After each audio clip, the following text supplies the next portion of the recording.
Hello, welcome to MTG Pro Tutor. I'm Sean Pennard, your host, and today we'll open this M15 booster pack and evaluate the cards inside. Let's begin. So, when I go drafting, the first thing I always do is take out the marketing card and the land card, and then I look at the rare. So let's see. Cool, we have a sliver token, and an island, and then Stain the Mind. Wah, wah. So I'm not too impressed with this card. It costs 5 mana. It does have Convoke. It's a sorcery that says, name a non-land card. Search target player's graveyard, hand, and library for any number of cards with that name, and exile them.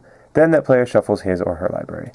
So, this is terrible in Limited because most people only have one copy of any given card in Limited, and even if they did have multiple copies, you wouldn't know what to, what to target unless you've played against them before, and it's your, second or third game, and you've seen them play multiple spells. So the only time I would ever play this card is if it was passed to me at, as the last pick of a pack, and then for some reason I was playing black, and I had, was able to sideboard it in. Other than that, definitely not playing this card. Terrible. So let's see what else this pack has to offer. Glacial Crasher is a 5/5 for 6. 6 is, kind of expensive, but in this format, it is pretty easy to get up to 7 and 8 mana, so you should be able to get out 6. And it does have trample. However, he can't attack unless there is a mountain on the battlefield. Yours, your opponent's, he doesn't care. As long as there's a mountain, as long as there is a mountain, he can attack. So he's best if you are playing blue-red. Lightning Strike. Here's a great reason to play blue-red. I would actually take Lightning Strike over Glacial Crasher. So far, this is my first pick. Kin's Bale Skirmisher is a 2/2 for 2, so that's good. And then he gives another creature +1/+1 when he enters the battlefield. So that's kind of nice because he's a bear with an upside. Bears are always nice, and if they have an upside, it makes them even better. Or rather, bears are always playable, and then when they have an upside, that's that's just cherry on top. Aeronaut Tinkerer. So this is another good blue card. It's a 2/3 for 3, so that's already good. Think Which is Familiar is a 2/3 for 3, and that's playable. This has the added bonus is if you have an artifact, he gets flying, so that's nice. Zoff Shade is a 2/2 for 4, and you can pump him, as Shades like to do, by paying black and 2 other to give him +2/+2. Charging Rhino's great. I like him because he's a 4/4 that can only be blocked by 1 creature. So if you have any way of beefing him up or giving him, if they have smaller creatures, then you know that you're always going to eat something. If they have a trick, then as long as you have a trick up your sleeve, you can keep this guy around. He's just very versatile. He really puts the pressure on. There's little threat of him dying if you're smart, and sometimes he can get a removal spell out of your opponent's hand. So Invasive Species, you have to return a non-land permanent to... you have to return another permanent. It can, in fact, be a land. So on your third turn, you can play your land, tap them, play Invasive Species, return one of those lands to your hand. Not bad. Not bad at all. Maybe on turn 4, you don't have a land drop, so you pay 3, play this guy, return a land, play that land because you haven't played a land yet, and then you can tap it and play a 1-drop. So there's ways to use it. Maybe there's an Enter the Battlefield card that you want to reuse. Who knows? So they're actually not that bad, I don't think, Invasive Species.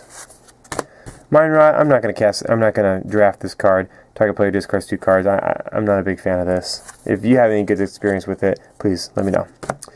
Radiant Fountain. So I'm out on this card. The reason being is because even though you gain 2 life, that doesn't seem to be worth throwing off your mana base. What I mean by that is that you need to have the right ratio of whatever colors you happen to be running in your deck. And by including a land that is colorless, you throw off that ratio. Let's say you need 9 forests and 8 swamps. 9 forests and 8 swamps.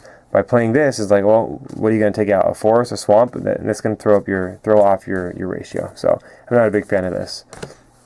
Satyr Wayfinder, this is a good way to fix your mana. This is even better if you are black-green and you have a way of getting those creatures out of your graveyard, because then you can play him early, you get a land, and then those creatures are reusable. Satyr Wayfinder goes up in value after you've picked a Restock or a Gravedigger or something along those lines. So Blood Host, excuse me.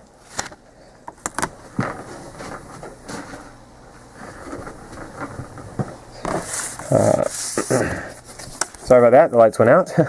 So Blood Host is a 3/3 for 5 mana, and you can pay 2, sacrifice another creature, and put a +1/+1 counter on Blood Host, and you gain 2 life. I would really like to see this guy in action.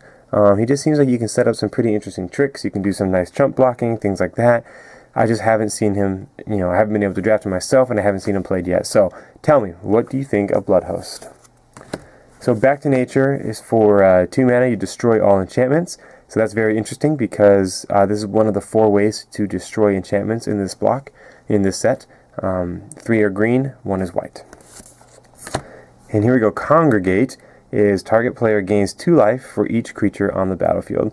So this is interesting. So this can have a big effect on the game if you have a lot of creatures, obviously. However, it is a card that only gains you life. It doesn't really do much else. So I'm kind of out on this card. The idea is you play a bunch of tokens and you get a lot of creatures out, and then you play Congregate and you get a lot of life. However, I would much rather just have another, for 4 mana I can have the Paragon of New Dawns that's going to make all my tokens even bigger. You see what I'm saying? So I would get something with a little more effect.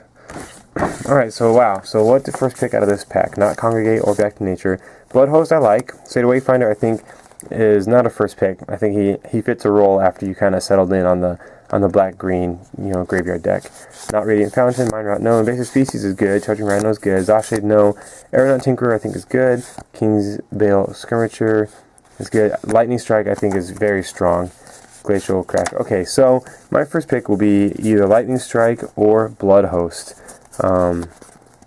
What do you think? Would you take Lightning Strike or Blood Host? Leave a comment below and tell me which one and why. Thanks so much for watching this video. You're awesome for taking the time to do so. And I hope you get out there and win more drafts.